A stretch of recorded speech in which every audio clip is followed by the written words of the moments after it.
Buenas tardes, doctora. Mi nombre es Gustavo Pitizaca. Voy a hacer un breve análisis de los aspectos que todo gerente de proyectos debe considerar para su ejecución. En primer lugar, para construir un presupuesto se debe tener claro el proyecto, los objetivos que deben ser medibles y alcanzables, el alcance que debemos tener claro de los objetivos que vamos a trabajar y qué no vamos a trabajar. Deben ser claros y concisos. Los, los entregables. Los entregables deben tener en una primera parte tres aspectos básicos. La calidad, la fecha de entrega y la cantidad. Luego de la definición clara del proyecto, el gerente debe tener claro una estimación de recursos acercada a la realidad y al contexto donde se va a realizar el proyecto. Deben tener bien claro cuáles son los costos de la mano de obra, los costos del equipo, los costos de los materiales y un sinfín de otros recursos que deben tener claro los costos en los que se va a incurrir. Como tercer punto, se tiene claro que los métodos de estimación para realizar un presupuesto. Se tiene cuatro métodos para poder elaborar un presupuesto. El método ascendente, que es cuando uno se calcula los costos del proyecto en el que se va a ocurrir y se termina dando un precio final. El método descendente, que es cuando se tiene un capital o un precio final y de ahí se va desglosando para los diferentes costos en los que va a incurrir el proyecto. La estimación analógica, que es cuando uno se realiza un presupuesto en base a un proyecto similar.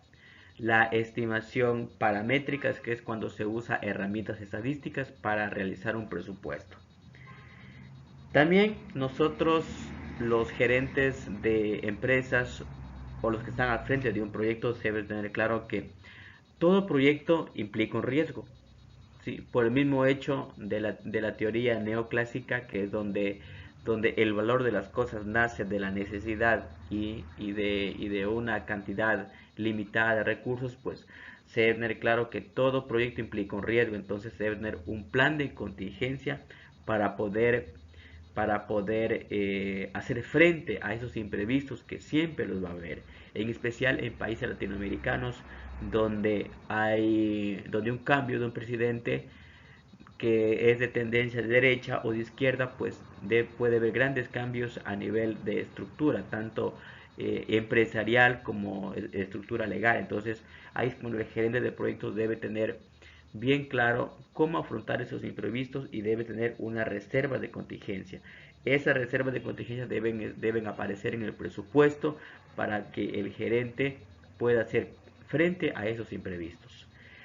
También se debe usar las herramientas y las técnicas para poder realizar un presupuesto. Hay muchas herramientas que con la tecnología pues se vienen dando y en el cual podemos utilizar un diagrama de Gantt, podemos utilizar una estructura de desglose del trabajo que también se la llama como el EDT o el análisis del valor ganado.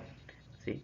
También tenemos que el presupuesto debe ser revisado primero y luego aprobado por las partes interesadas, ya sean los holders, ya sean los directivos o sean los accionistas. Un seguimiento y control, esto es básico que el director de proyecto no debe olvidar. Debe tener un plan, cómo se va a seguir, cómo se va a hacer el control mientras el proyecto se esté ejecutando. Entonces, estos aspectos son relevantes que el gerente debe conocer y debe aplicar para la elaboración de presupuestos. Siempre y cuando el gerente debe tener claro que este presupuesto debe ser flexible. Flexible, ¿por qué? Porque como se dijo anteriormente, vivimos en una región latinoamericana donde hay grandes cambios, en especial de gobierno, donde cambia totalmente la política empresarial, ¿sí? La política legal. ¿Sí? Hay grandes tasas de inflación como Venezuela, como Argentina, en donde hay tasas de inflación muy altas. ¿Sí? Entonces, todo eso debe tener claro. Entonces, todo el presupuesto debe ser flexible. Gracias, doctora, por los conocimientos y que tenga una excelente tarde.